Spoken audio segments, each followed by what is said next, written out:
Welcome back to Top 5.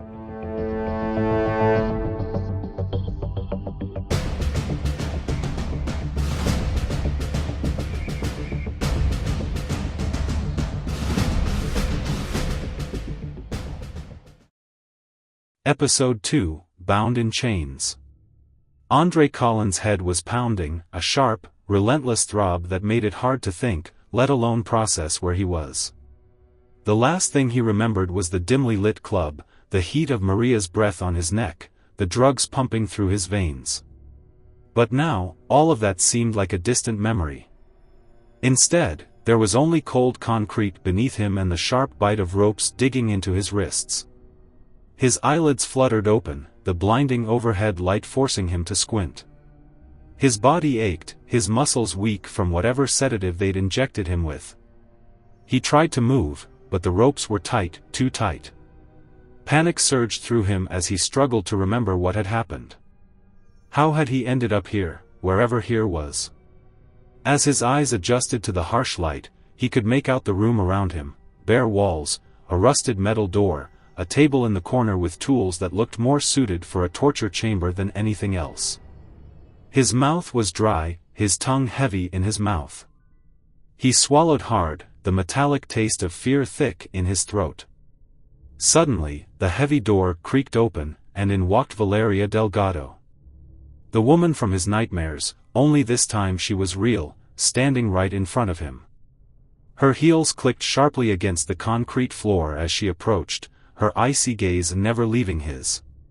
She was every bit as powerful as the rumors had said, a woman who didn't need to raise her voice to strike fear into anyone standing in her presence. "Welcome to your new reality, Mr. Collins," Valeria said, her voice soft but with an edge that sent chills down his spine. She circled him slowly, like a predator playing with its prey. Andre's heart raced. This couldn't be happening. He was Andre Collins. Models, fans, agents, they worshipped him. He was supposed to be invincible. He forced himself to speak, his voice hoarse and shaking. "Listen, I didn't know. I didn't know Maria was your sister. It was just a misunderstanding. I'll make it right. I'll pay you. Anything you want. Just let me go." Valeria's lips curled into a cold smile as she leaned down, placing her hand under Andre's chin and forcing him to look into her eyes.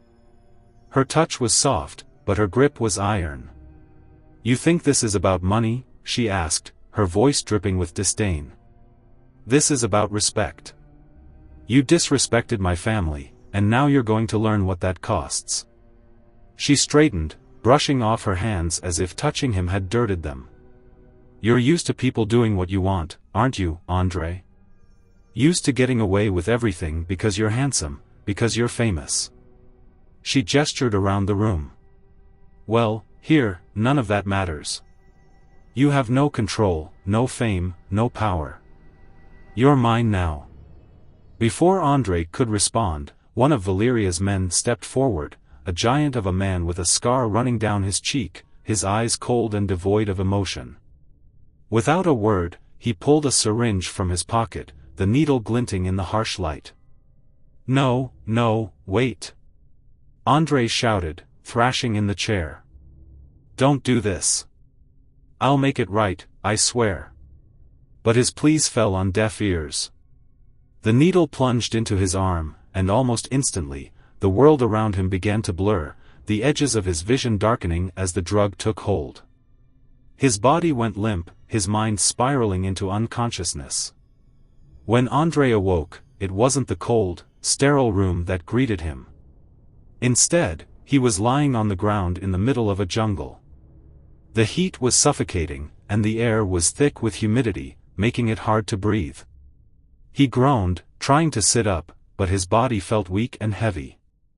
His designer clothes were tattered and dirty, his shoes gone, and his hands, though now unbound, were scraped and bruised. He sat up, squinting against the bright sunlight filtering through the dense canopy above. The sound of birds chirping and insects buzzing filled the air, a stark contrast to the silence of the room he'd been in before. He looked around, disoriented, trying to piece together what had happened. The last thing he remembered was the syringe, Valeria's cold voice, and then, nothing. "Where the hell am I?" he muttered, struggling to his feet. The jungle stretched out around him in every direction, thick, unyielding vegetation as far as the eye could see.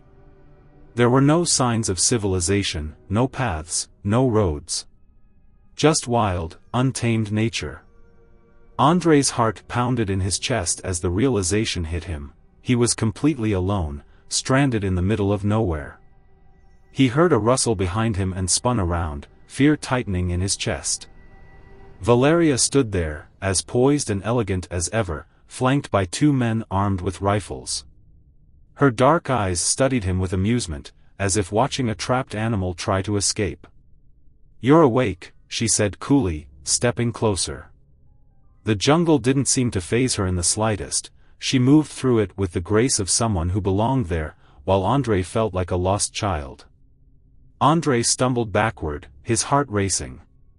"What is this? Where are we?" Valeria's smile didn't reach her eyes. "This, Andre, is your new home. A place where no one knows your name. No one cares about your fame or your money. Here, you're just a man. And in this jungle, you'll learn what it means to be powerless." He stared at her in disbelief. "You can't do this. You can't just leave me out here. People will come looking for me, my agent, the police." "No one's coming for you," Valeria interrupted, her voice calm but final. "You disappeared in the middle of the night. No one knows where you are, and even if they did, they wouldn't find you.